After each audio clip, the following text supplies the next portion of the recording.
They call them the Wheaton College Flash. So, Bill, this is your third draft. Third draft for the Texas Legends. It is. It works better when you speak into the mic, Bill. This mic, you've got the loaded mic, Donnie, as always. You've got the loaded mic, the good mic. So it's exciting to be here for the third draft. We've picked well each and every year.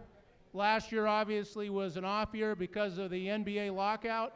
But this year we're back, no lockout this year, and we're excited. I think we're going to get a heck of a team here tonight, Donnie. Yeah, we've had good luck in the draft. Antonio Daniels, actually, we got really lucky in our first year.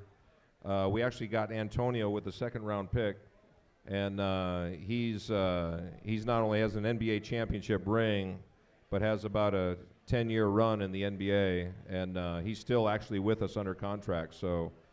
We've had good luck in the past, and we feel really good about this draft coming up. We've also done well with some of our local tryout players. We've done our local tryouts. We did our third year of those, and we picked up some great local tryout players over the last couple of years. Chris Roberts, I think, came to us via local tryout last year. Anthony Vereen. So we've done well with our local tryouts and being able to use some draft on that as well. You know, our philosophy really is to use this as a beacon of hope for players that aren't quite good enough for the NBA. And so we really try to, tailor to the SMUs and the TCUs, the Big 12, North Texas, and really try to give these kids opportunities to work on their game, maybe add a little range, maybe give themselves, an opportunity to work on their quickness or conditioning. And then as they get better, they position themselves, to be able to play in the big league. So we're really the JV team for the Dallas Mavericks. And as we work down the list, let me check in with the boys back here. Where are we at, guys? We're on pick number 5. We're what, 4 minutes away? About 4 minutes away. Okay. Okay, so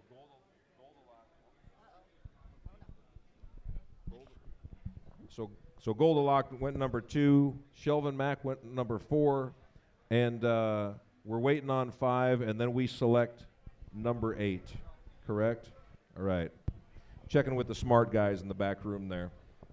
Donnie, at this stage of the draft, probably a lot of these people, this is unique for the Texas Legends. You open this up, never been done, and to the best of my knowledge in the history of basketball. Tell us what's going on here. What are these whiteboards? What are all these people doing? What's going through their heads right now? Well, this is really a full year of preparation, for this day. It's the final exam, if you will, for an NBA scout. NBA scouts are scour not only the United States but the globe, looking for talent. And this is, like I said, it's literally like the final exam. Picks are made really every 2 minutes in the first round, so it moves very, very quickly. So not only are you looking for the next best player on the board, but as you're trying to make that selection, you've also got multiple deals that you're getting calls on. So the guys in the back room right now, they're getting calls from all the other 16 teams, and as people come off the board, number 8 is a pretty good spot to pick. So we're probably having conversations, with at least a third of the teams that are calling in to make, see if we want to sell the pick, see if we want to trade the pick, see if we want to flip the pick. And so all that stuff's happening. It's really, if you've ever seen the movie Wall Street, where the fur's flying and, people are making deals in seconds, that's really kind of what's happening behind us. When we're done here tonight, when this is all over, the draft is graded really, you don't really grade the draft until a couple years down the line, because that's when you really understand, what a player becomes and is made of.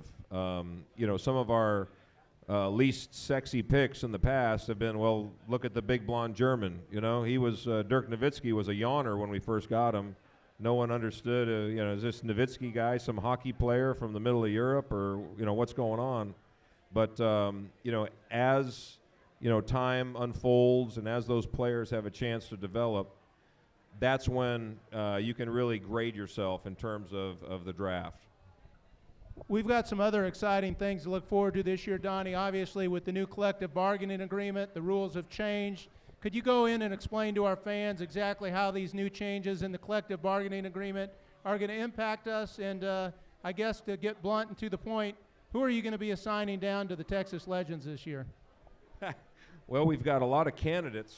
As far as the Mavericks go, next summer is when the stuff really starts hitting the fan. That's when the new rules go in to full effect, and when you're going to see teams really looking to dump salary in order to get under the cap.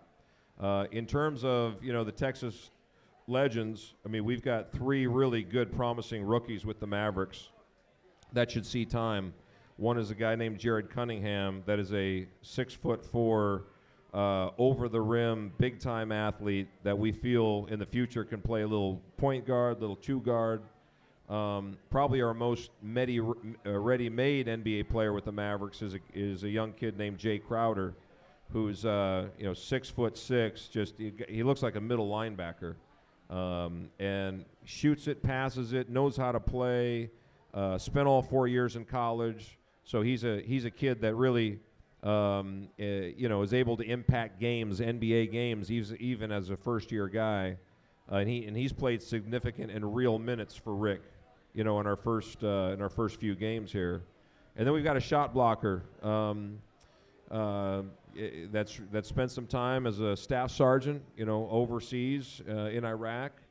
Bernard James, who's a 6'10" shot blocker, rebounder that knows A, what the price of freedom is, and B, what the American dream is, and he's living it right now. So those are 3 young players with the Mavericks, rookies, that you can look to come and spend some time with the Legends. Speaking of James, obviously you're a huge supporter of our armed forces. Yeah, the armed forces, that's what really we're all about. I mean, if you look at our website and you see the Texas Legends, you're going to see the silhouette of 5 people, and those are the armed services folks. When we named the team the Texas Legends, it was really out of tribute to the men and women that made this state great and made this country the greatest in the history of mankind. And so you'll see us on a nightly basis a block south of here in the Dr. Pepper Center paying tribute to those men and women that are laying it on the line literally for us every single day so we can enjoy the lifestyle that we do in the United States of America.